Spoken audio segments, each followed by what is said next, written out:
You know that smell that can come from, say, you're sweating a lot on your armpits or your feet, and then you notice sort of like a body odor type of, sensation? Yeah, look, we've all been there, by the way. If it's you, please don't be embarrassed. It happens to anyone and everyone, by the way. But what I think is so interesting about it is that the body odor is not coming from the sweating itself.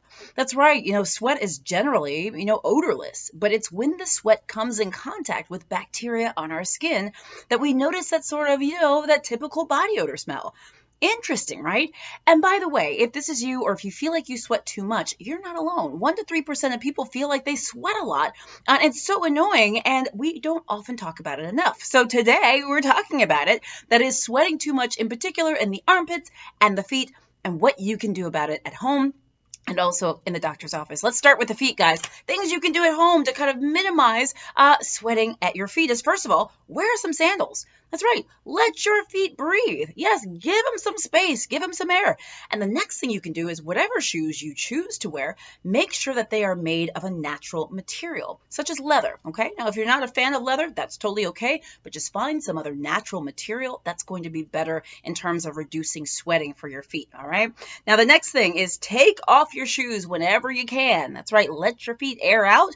Take those shoes off. Give your feet a break from the shoes. And then also allow your shoes to dry completely between wearing them again. Like at least have a couple days in between wearing them, okay? Especially, this we're talking about, if you sweat a lot in your feet, this is for you. This video is for you. Your shoes could get a little bit damp on the inside. Well, don't keep wearing them over and over again while they're damp. Let them dry out. Also, you want to find socks that wick moisture. And believe it or not, cotton doesn't necessarily do this. That's right. So you're going to have to look on the package to find sort of a moisture wicking fabric, and it should say. But socks that wick moisture are going to be very helpful for you. And then also, of course, we want you to change your socks every single day and wash them. You may need to change them more than once a day if that's you and that's going on. And the other thing you may not have thought about this is try using an antiperspirant. That's right, an antiperspirant that we normally put here, but try putting that on your feet before you go to bed. You can wash when you wake up in the morning. You can try that for 3 to 4 nights or so, and then go to once a week. These are recommendations, by the way, from the American Academy of Dermatology. Love them. But aren't those great suggestions? I love that for the idea of sort of minimizing sweating on your feet. Let's jump to armpits, because this is something that, who hasn't dealt with like excessively sweaty armpits, okay? So many of us. Now, there's a couple of things I'm going to give you guys, a couple suggestions.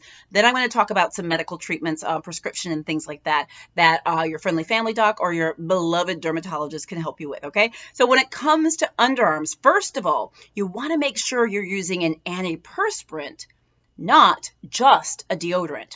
Yes, this is important because antiperspirants actually help decrease sweating under the pits. That's what we want. Deodorants will mask or stop body odor, but they actually don't decrease the amount of sweating that you do. You're still going to sweat with a deodorant. So make sure what you're getting is an antiperspirant. Very important. Look at the packaging when you go to the drugstore or whatever.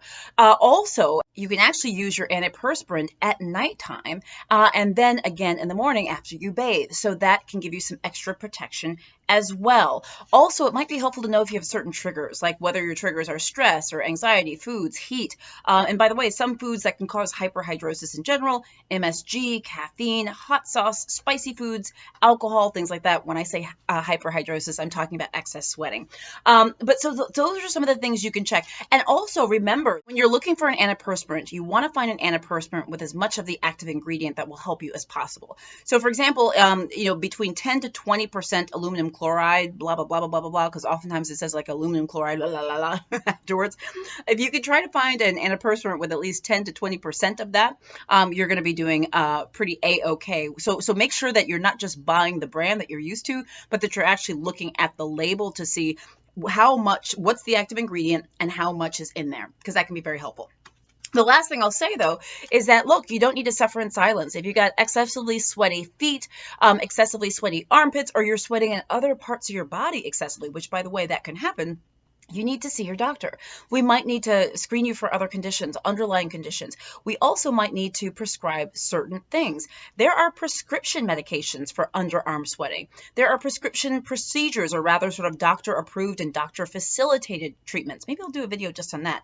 Botox treatments, for example, microwave therapy, not like the microwave in your refrigerator, but microwave therapy, radio frequency microneedling. There's antiperspirant cloth wipes, antiperspirant medications that you can use.